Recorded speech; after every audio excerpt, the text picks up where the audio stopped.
Welcome to the WellCast. The world has a lot to say. We're bringing a biblical perspective to those conversations.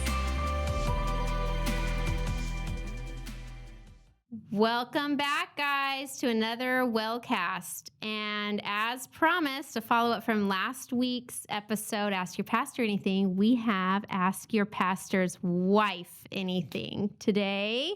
So welcome. I'd love to start by you guys just kind of introducing yourself. Tell us a little bit about you, your season of life. How long have you been a pastor's wife? And maybe what is your favorite thing about being a pastor's wife? So how's that for some loaded first question? Who are you? How long have you been a pastor's wife? And a little, your favorite thing about being a pastor's wife. Wow. Well, hi, I am Grace Berg. I'm Matt Berg's wife. Friend of the pod. When Matt and I first got married, he was a youth pastor. So it's been 8 years of pastoral ministry. And my favorite part of being a pastor's wife, I love doing ministry alongside of him in any way that I can. Anywhere I can hop in, I'm a little bit eager to do so. My name is Christy Manning, and I've been a pastor's wife, for like 36 years. I know I'm not old enough, but 36 years. He said he became a pastor when he was 12. So yeah, exactly. Okay. No, we got married. I was 20, barely 20. I just turned 20 and he was already pastoring. And so here we are. I love being a pastor's wife as well. Rick Warren's wife, Kay Warren, wrote a book for pastor's wife called Sacred Privilege. And I just love that title because I just think it's a privilege to get to walk alongside my husband doing ministry, having a front row seat to life change and people experiencing a holy God. And I wouldn't trade my life for anything. I'm Jen Bell. I am Brad Bell's wife, and we cut our teeth in ministry together in Texas, kind of before he did seminary, and I was on staff at a church there, so pretty much 30-ish years. Wow. And then planted the Well back in 22 years ago or so. And I think one of my favorite things about it is just the sweetness of how doors kind of open. Like, it just kind of opens up opportunities to connect with people. And then if you're on an airplane, I just say he teaches ancient literature, usually. But like at the church, sometimes it just opens doors so that you just don't have, it's like taking your dog to the park, like you just meet someone, oh, you're Brad's wife. I kind of like, this church, so let's interact, and you just kind of have that automatic connection. Mm-hmm. Season of life is I have one in college as a junior, and then the other one's finishing up senior year. Dang. Okay. That's awesome. I do have a clarifying question, Jen. So here, can you hand the mic there? When you guys got married, was he still in seminary and you were at a church? Mm-hmm. Okay, so Brad was the first ministry spouse. Oh, he was the wind beneath my wings. That's really funny. This is amazing. This is now my new talking point.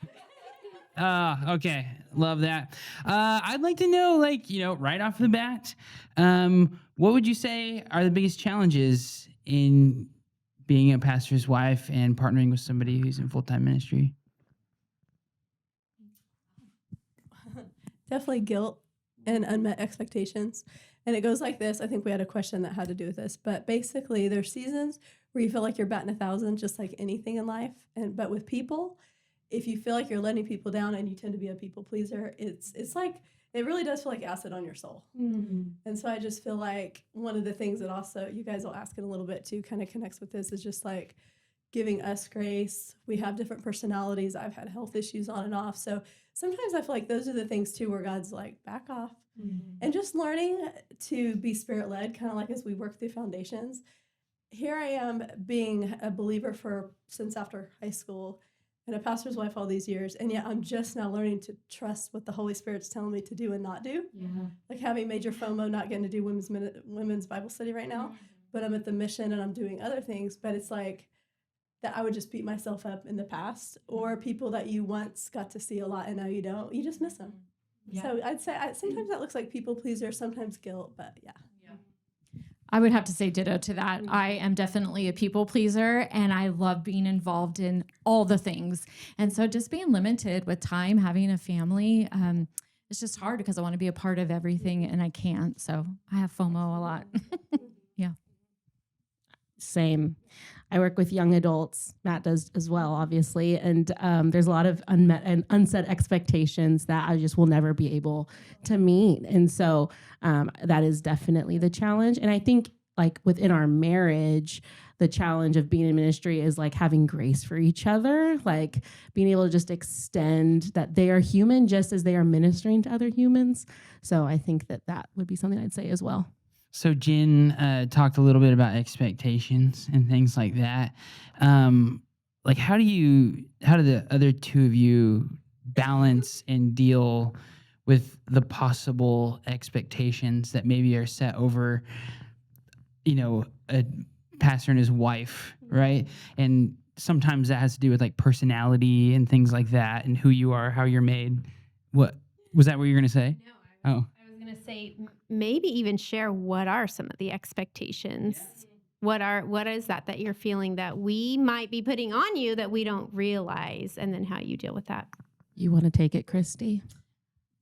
I find this to be really hard. I am a people pleaser, and I spent a lot of years in ministry trying to be everything to everyone. Mm-hmm. And in the midst of that, I was killing myself and my family.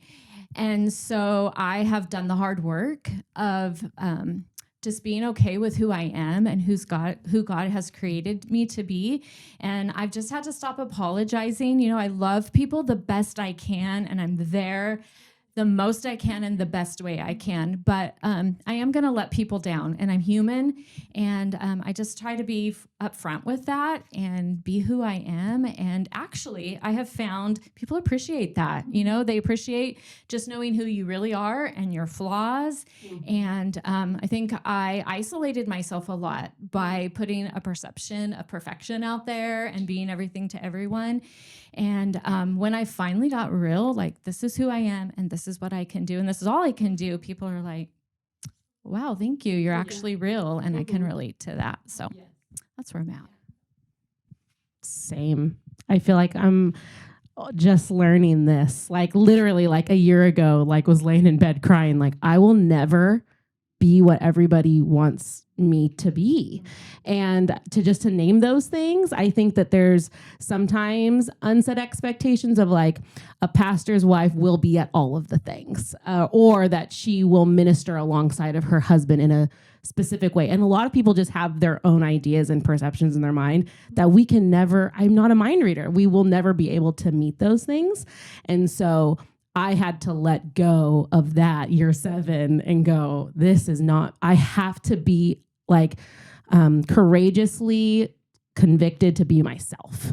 And if that means that someone's going to be disappointed, but I'm being like faithful to my husband and our family and our ministry there, then I'm on track. That's so good.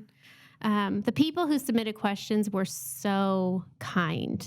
You could see the heart of care for you guys. And so they asked how, in light of that, right, the expectations, but how can we as a church love you, your husband, and your family better?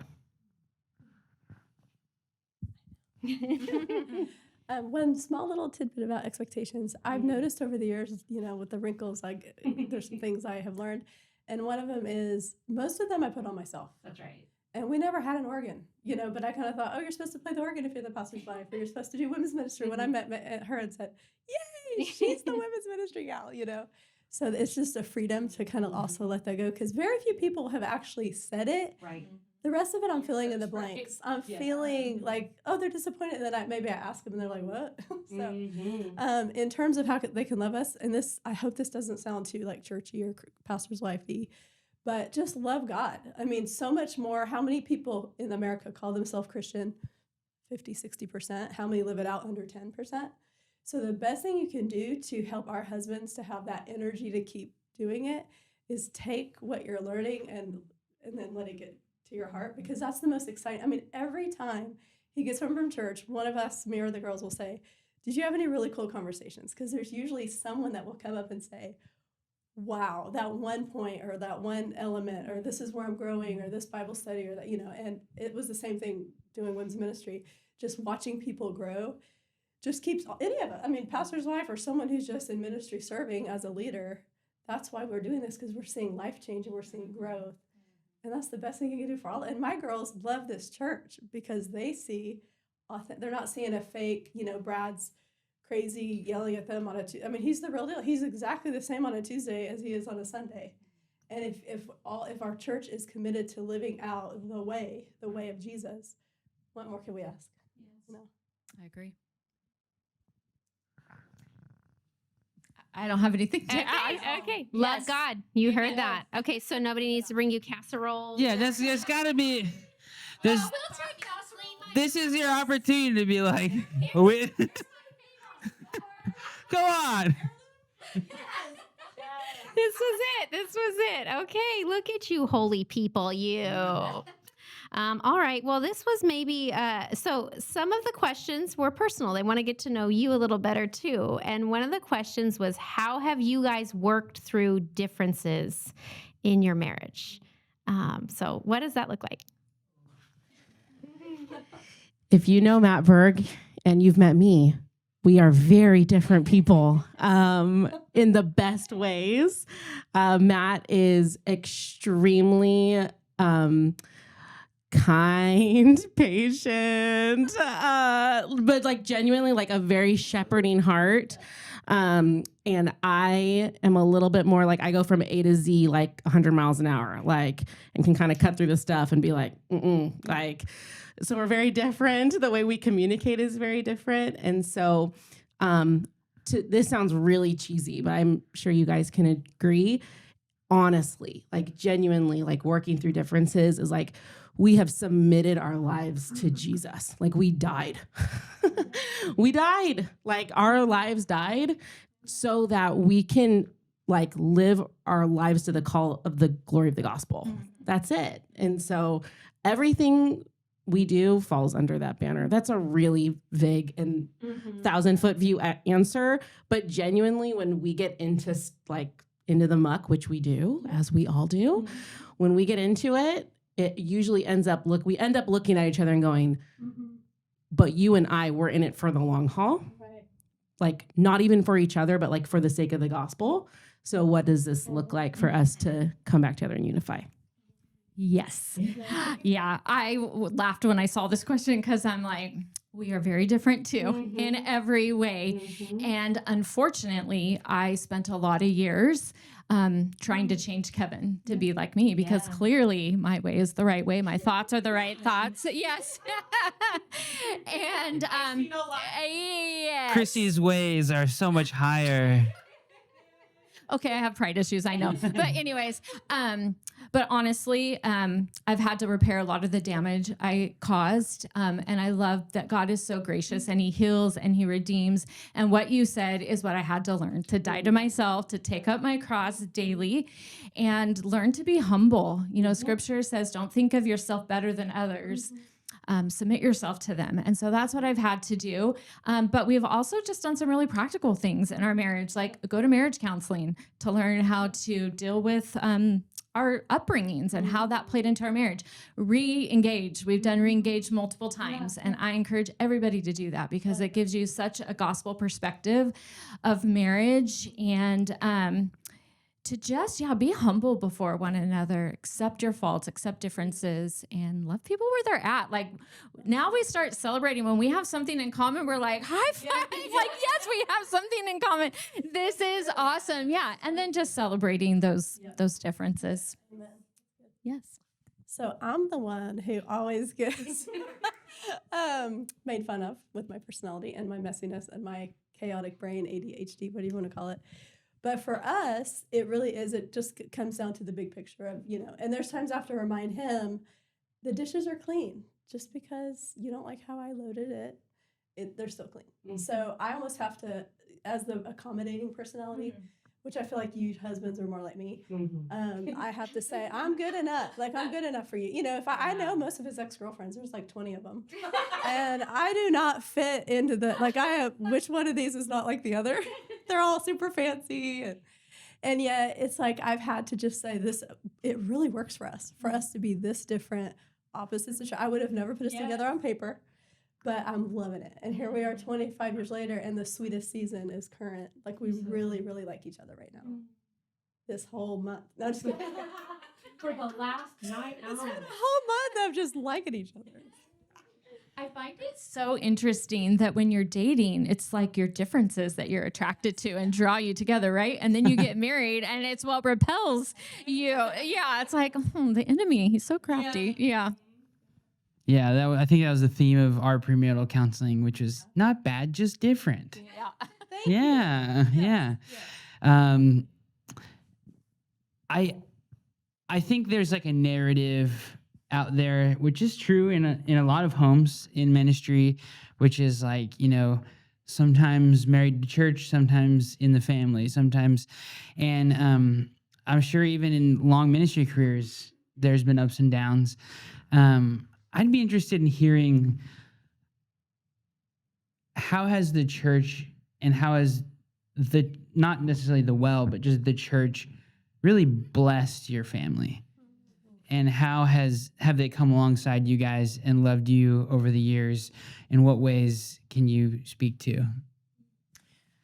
Oh, well, now I'm going to get emotional because I love the church so much. And so for those of you who don't know, Kevin and I are very new to the Well. I think we've been here 3 months. We were at our other church, North Point, for 21 years before we came here.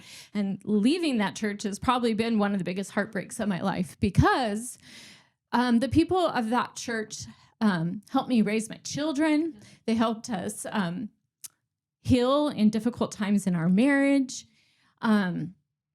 We have had people invest in our children. Like, it's the biggest gift that we've ever been given, is to do life in community, to have leaders invest in our kids, to show up at their games, to be at their recitals, to be at their weddings, to do the premarital. It's like church has changed our life, and I'm forever grateful for it. And honestly, being at the Well, I'm just super excited. I don't have a lot to say so far being here, but just our couple weeks, a couple families just invited us over just to get to know us. And that was such a gift to our family in a time of grief. And your family was one of them. I cried the entire time I was at your house. But it's such a gift to be invited into people's homes and into their lives. Yeah. Okay. Oh, I'm going to get emotional too. I love the church. And I think that that's probably what binds us as ministry wives and as pastors' wives, is you have to love it. If you don't love it, you will not last. So I get emotional because it's just so tender. We've gone through really dark seasons with the church, and coming to the Well has absolutely healed so much in my marriage and Matt as a leader. So it has been a gift. Like the Well specifically has been a gift to my family. That being said, it is the people that have allowed Matt to be a human amidst leadership that has allowed him the opportunity to flourish. Jordan is one of them. And so shout out.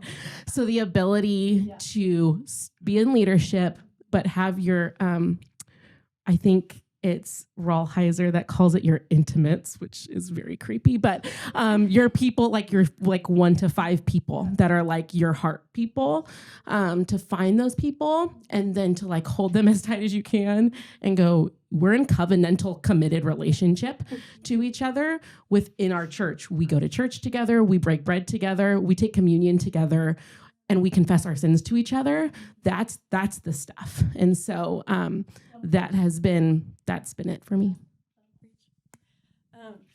You mentioned this, but our kids, the fact that my daughter started off at a college in another town, and after a year said, I'm coming back to Fresno because of the body, and here's Melissa, her 8th grade, she took her through a Bible study in 8th grade, and the Bible she still uses, you gave her, just, you were her leadership coach, Kendall is now junior high leading, super involved. She loves this body. And it's just been fascinating to see that. And I think just the text I get sometimes encouraging Brad. One time, a bunch of ladies came together, just wrote me a bunch of just little things like that, just the encouragement. And for us, kind of like what you said, to have people in your life, and we're just all in this thing. I don't feel like I'm like pastor's wife up here. I feel like our church has never made it feel like we have to be perfect or better or even more committed. I mean, I feel like I'm one of the people, and we're doing this together.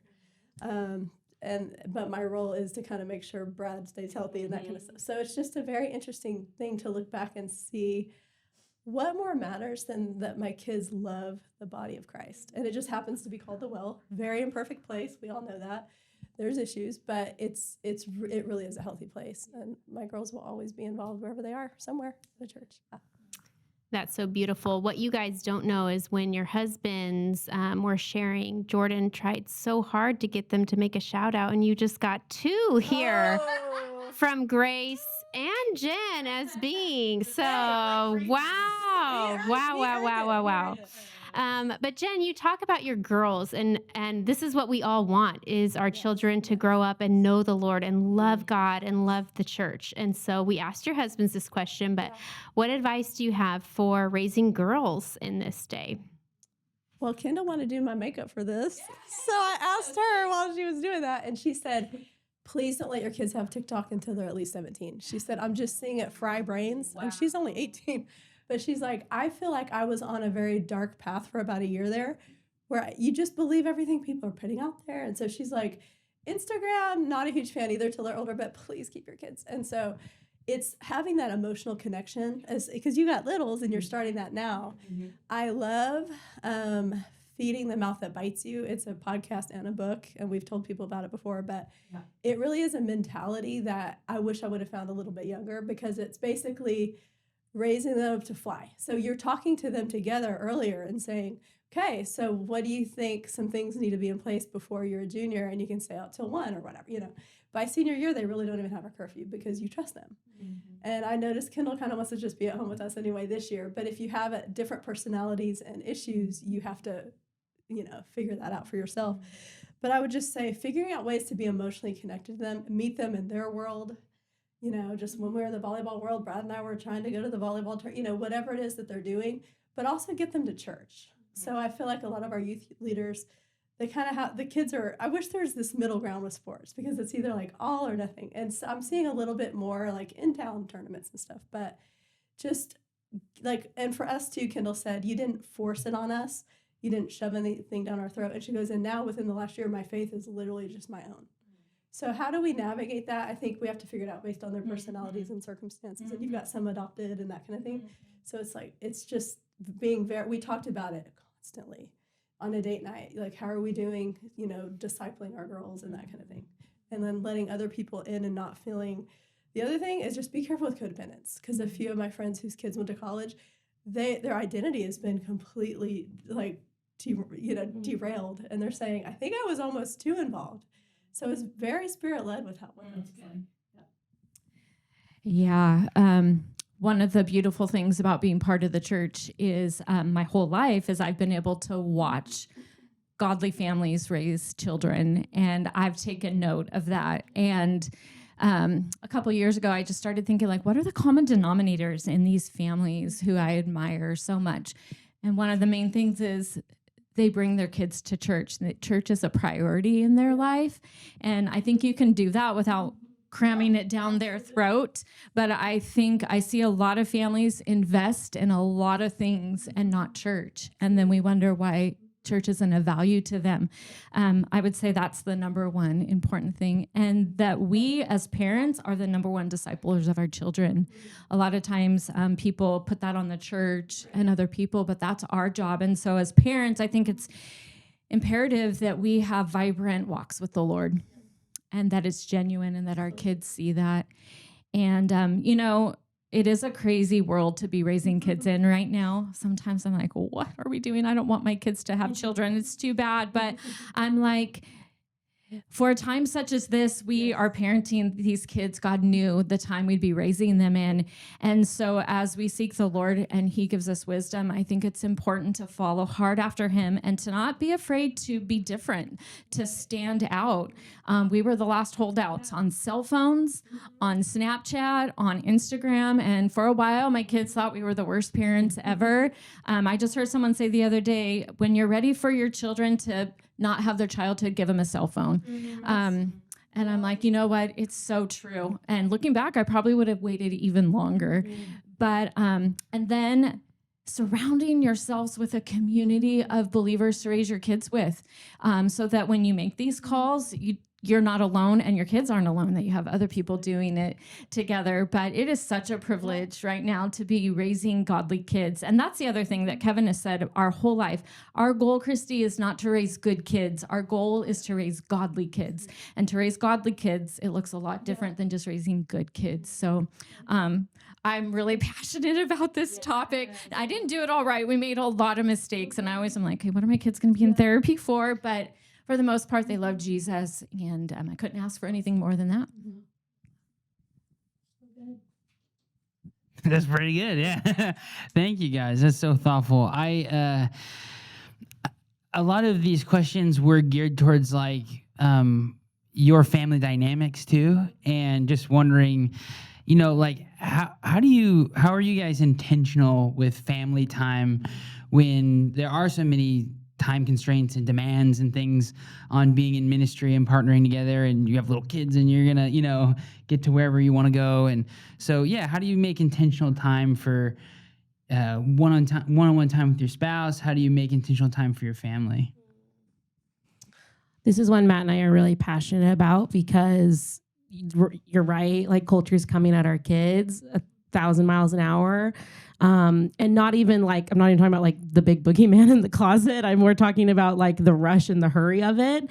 And so how can we slow down our souls to connect with one another and to God? So we practice Sabbath. We Sabbath from Saturday around noon until Sunday at noon, because Matt's a pastor and he goes into work for the evening service on Sunday night. So our Sabbath time is a little different. But that time, my daughters are 5 and 4, and we just stack it with the good stuff. It's so much. It's fun. It's romping and playing. It's wrestling dad. It's eating yummy food together. It's talking about the silliest, dumbest stuff because of the season of life we're in. It's getting outside, and it's often then at the end of it going, what can we thank God for? What did we just experience? What's something that stands out to you? And so for me, in the weeds, it's, even though our lives have been dedicated to the church, how can we as an internal family unit dedicate our family to the good of the glory of God? And so for us, it's an actual intentional Sabbath. And I just say, as we go, as I'm brushing hair, brushing teeth, as we're making frozen chicken nuggets, like, what happened today at school? How were you kind? How are you generous? Right? We got the little ones. And what you were saying about church is so true. I'm in the season of like, some days it's like, I love church. And the next day it's like, never take me back there again. And so just rolling with the punches, not overthinking it, not freaking out. I think, especially for young families, it's like, we're so concerned about how they're intaking the gospel. Calm down, take a big, deep breath, and Jesus will have his way, because your family has already been dedicated to him. So let it be. Yep, that's good. What was the question again? How do you make intentional time for family or spouse? One other thing I wanted to say about the last question is let your kids struggle. Mm-hmm. It's so hard, especially if you have decided I'm going to be a parent for, like, this is one of my biggest priorities. When they start getting older and people are mean, it's real hard to try to fix it. And so just keep that in mind. Suffering is good for all of us. Ours is probably Shabbat. We think we're Jewish, so we start like Friday night, and then we try to do the whole night with no technology. The biggest thing is no technology. We might have people over. It can't be like high maintenance people. It has to be life givers. And so Friday night is usually just like let's make some good food. And then all the way through Saturday. And I sneak my phone. I have a side business, so I'm really bad. Brad is very good. He is off his phone. He is fully, because he knows he'll die if he doesn't do it once a week. And then we also started Tuesday night, and it's family night. So we have an adopted daughter over, Chelsea. A lot of y'all know her, and her boys. And then we started inviting Brad's parents. And we're pretty faithful with Tuesday nights, and we make them all day. It's a lot of work for us because we make dinner and do dishes because they all kind of come and go, and it's just the best night. So when they leave, we're exhausted, but it's like, that was the sweetest night. So just making time. Okay, me too. Gosh, I would say one of the things that I've tried to do since my kids were little, and even now we're down to just 2 at home. I didn't say I have 4 kids. So I have one that's married, one engaged to get married, one that's moved out, and one that's in high school. So one thing that I've always tried to make a priority is that we sit down and have dinner together.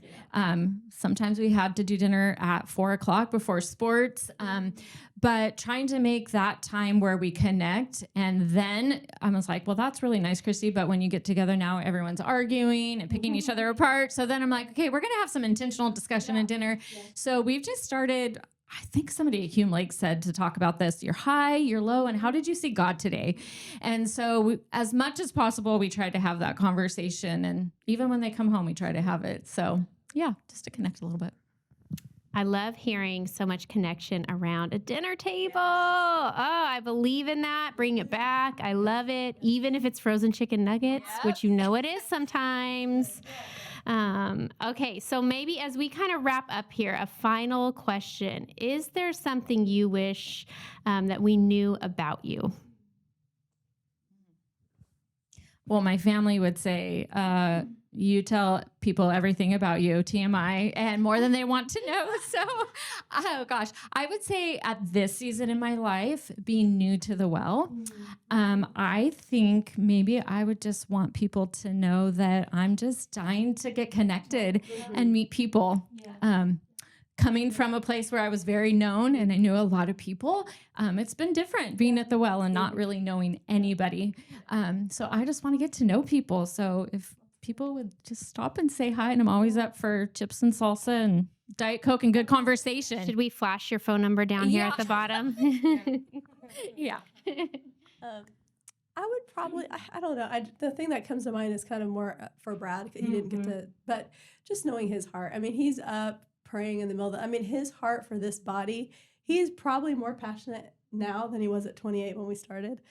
And it's such a sweet time of energy. I think Regen has really injected just authenticity into our midst, just the sweetness of learning how to confess every week and that kind of stuff. So we're just seeing a lot of spiritual growth. But just know, like, he's a big old dude, and he's kind of an easy target. So sometimes when I see people attack it, it's just really hard because I know his heart, and people who know him well know his heart. But I would just say, give us the benefit of the doubt. Like, it's just so easy. It's kind of lonely at the top when people see your butt when you're up on the top of the tree. And so I think it's easy to see the weaknesses too. But just knowing that the heart is so pure, and the elders are the real deal, the leadership. It's just a sweet season at this body. And just be grateful because we are imperfect. But it is I've been involved in a lot of churches in my life. And it's just, I can honestly say this is the sweetest season in a body that I've had to experience. I also think about my husband and I think just how his shepherd's heart, like when someone meets with him, that he's praying for that person and is contending on behalf with the Holy Spirit for them to have restoration and reconciliation. And so, yeah, I think about that. I think as far as us, I don't know. I think that we covet your prayers. Really. I think we need it to be sustainable, that our body, we see each other on Sundays, but during the week, we desperately need you to pray for the health of our families, that the enemy would hold back, and that, that we would be able to be healthy in our homes and when you see us in all the places. I love that. Thanks, you guys, for coming and doing this and for loving us, the body, so well, loving your husband so well. And yes, everybody get them heirloom gift cards. Is that what you landed on? Yes. Heirloom gift cards. Yes. Okay. Please, all right. thank you. Thanks, you guys. Thank you for listening to this episode of the WellCast. As always, don't forget to subscribe and tell your friends about us. For more information about the Well Community Church, visit thewellcommunity.org.